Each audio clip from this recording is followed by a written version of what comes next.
I looked at the ultrasound screen and I saw the whole profile of a baby on the screen. And I was pretty excited when I went in the room, and as soon as I saw that baby on the screen, that excitement kind of left. I suddenly felt pretty anxious and was thinking that this could be a really horrible image. The cannula made its way to the baby and started poking the baby in the side. And, you know, the baby wasn't moving. And I thought, okay, well, of course not. Of course it's not moving, because babies at this stage don't feel anything. That's what I tell women all the time. When they ask me if my baby's gonna feel pain or feel anything, I tell them no. All of a sudden, the baby woke up. It seemed to just wake up, and the baby started moving, and the arms and legs started moving, and it appeared that the baby was trying to move away from the cannula. And I couldn't believe what I was watching. And then the doctor had to keep moving the cannula closer to the baby because it was making progress, moving away. The last thing that I saw on the screen was this perfect little backbone of the baby. And on an ultrasound, the backbone is really bright white. And that was the very last thing that I saw twist and go into the tube.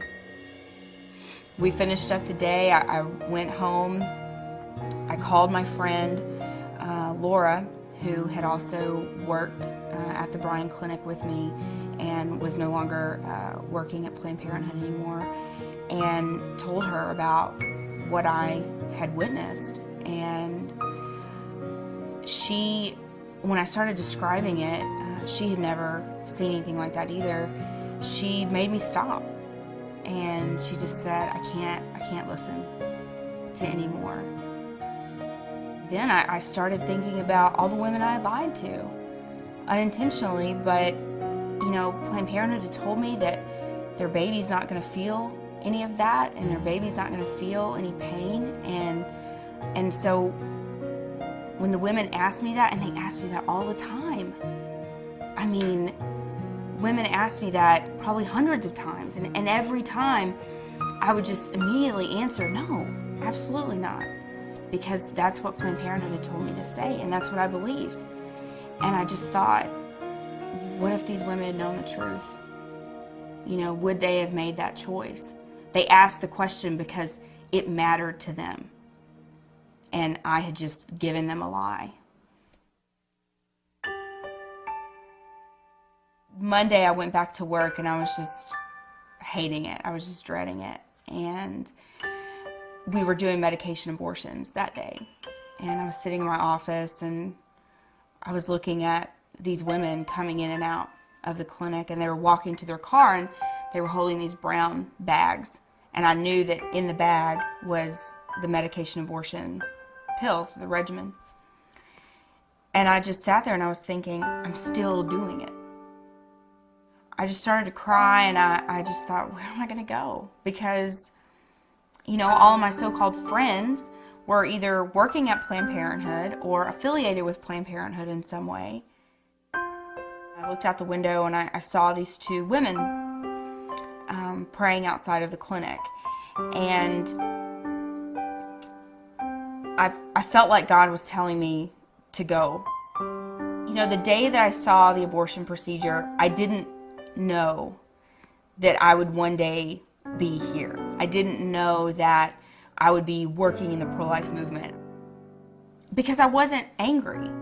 I wasn't disgruntled. I just didn't want to work at Planned Parenthood anymore. I just didn't want to take part in any more abortions. I didn't want my hands to be involved in that work anymore. And, you know, God had different plans.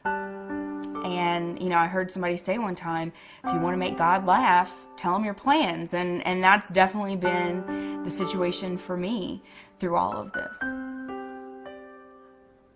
I was never sure that I would feel comfortable going and praying out in front of the clinic that I ran.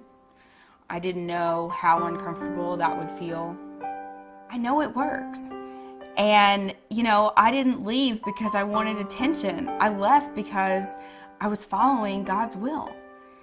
And, every time you're out there in front of the clinic, it is stirring up the conscience of the men and women going in, and it's stirring up the conscience of the clinic workers who are there.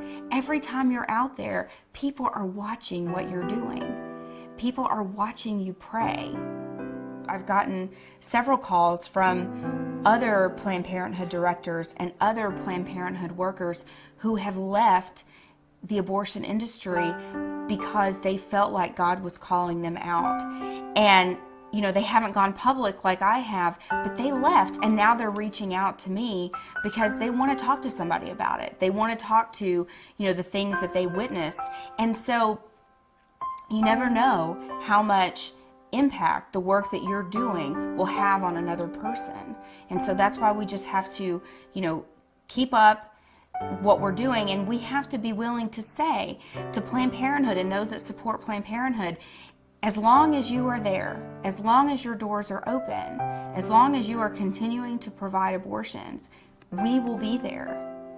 And not that we're going to be there fighting you, but we're going to be there bringing hope to the people that work in that center, and we're going to be there to bring hope to the men and women going in there who feel like they have no hope.